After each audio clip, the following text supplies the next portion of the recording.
guys, and welcome to this week's episode of What's Up Weekly. I'm Elizabeth Pace. And I'm Molly Jurasek. There's a lot to talk about this week with Little 5 going on, so let's get started, Elizabeth.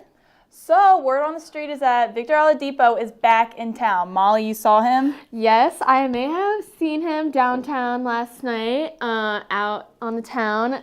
He was kind of, I think everyone was a little like, oh, I don't want to act like I just saw Victor Oladipo, but he's totally over in the corner.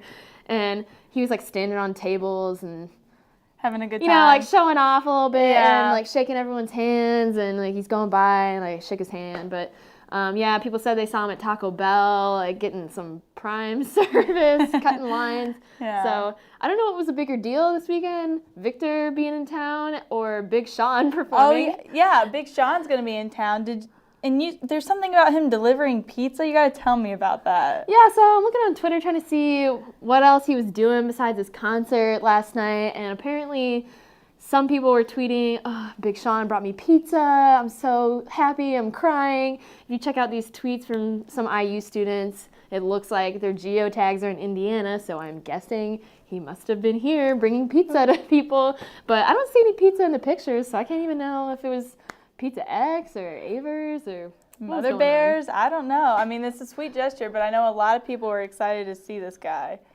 Yeah, and I heard the concert was good too. Oh, it was very fun. And while we're on IU's history, let's talk about how Little 5 started. So, Molly, do you know anything about how Little 5 originated?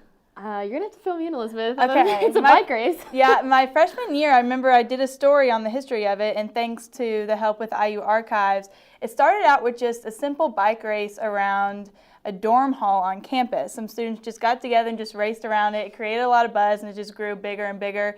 And Herman B. Wells became aware of it. He really liked the idea, and that's what became Little 500. So I thought that was kind of cool to realize where it came from, because I didn't really know how it started, but it's such a big deal, and it's such an IU legacy. It's kind of cool to figure out where it came from. Yeah, I know people say it's kind of like a miniature version of Indy 500, so I'm sure that has something to do with it too. And of course, Herman B. Wells always has his hands on the best parts of this university anyway, so that's no surprise to me. Yep.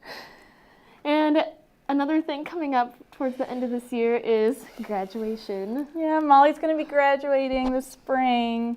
I'm going to miss you. But one thing I did hear about the commencement is that they just named the 2015 student speaker. Great. And what is her name? Maria Gonzalez Sudo. I hope I'm saying that correctly. She will receive a Bachelor of Arts degree in political science, psychology, and in French.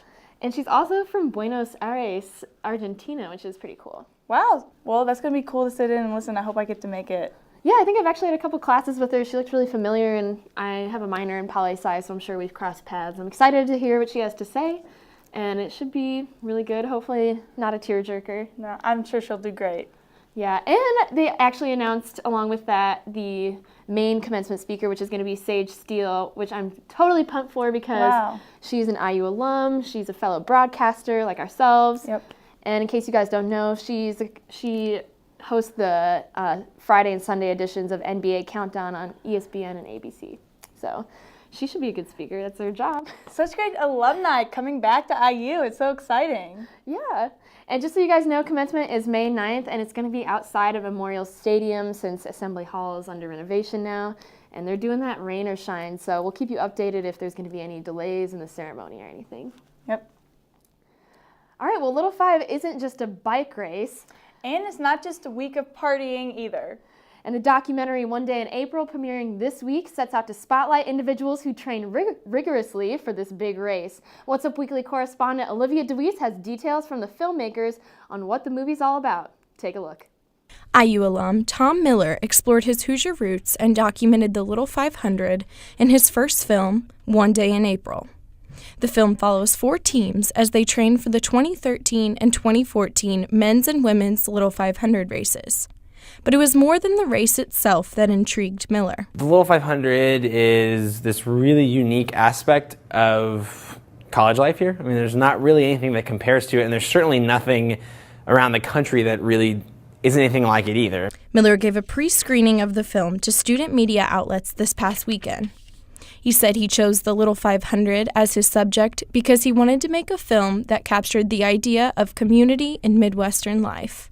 To shoot the race itself, Miller had volunteers from the IU Telecom and Journalism School to help with filming. When editing the film, his goal was to address some topics that are not usually discussed in sports films, such as race, class, and gender. Sports kind of play such an important role in the way we shape our identities, both for both for men and women. And I think watching it in the film, it's very clear that there's a lot going on with both of these people, with both the guys and the girls team. Because gender was so important to Miller, he used specialized editing techniques so that neither the men or women's team implied the real climax of the film. Molly, you were telling me how they started the production of this documentary 2 years ago in 2013, right? Yeah, actually, in some of my Little Five coverage over the couple of years, I saw them out producing the film and, getting shots, setting up interviews with writers and stuff. And that was really cool to see 2 years of production, and now it's going to be premiering, so I really want to see it. Yeah, it's cool to see kind of behind the scenes production and then actually seeing the documentary. Hopefully it'll be somewhere where we can see it, Netflix or something like that. I know we're all really excited to see. Yeah, that'd be cool to see it on Netflix. I'd be like, famous IU alum makes it to Netflix. And don't forget the film One Day in April is premiering downtown at the Buskirk this Friday. Check out our website for ticket information. So although Molly will be leaving us, this isn't her last episode. Next week is her last, but we've chosen a new co-host to replace her. So go ahead, Sierra. Come and introduce yourself. Hey everybody, this is Sierra Hignite. She's going to be our newest co-host for next year's What's Up Weekly. Why don't you tell us a little bit about yourself? Okay, so like they said, my name is Sierra Hignite. I am a current sophomore, so once I'm the new host, I will be a junior. My major is actually broadcast, but I am minoring in fashion design. So, love all things pop culture, newsy, so You're super perfect. excited. Perfect for this. Well, we're very excited to have you. You're going to do great. I'm super excited. Yeah, I definitely feel comfortable passing the torch to Sierra. So I'm honored.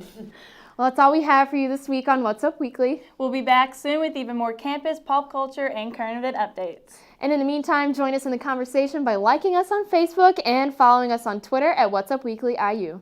So, from all of us here at IUS TV News, thanks for watching and see you next week for our final episode of this semester.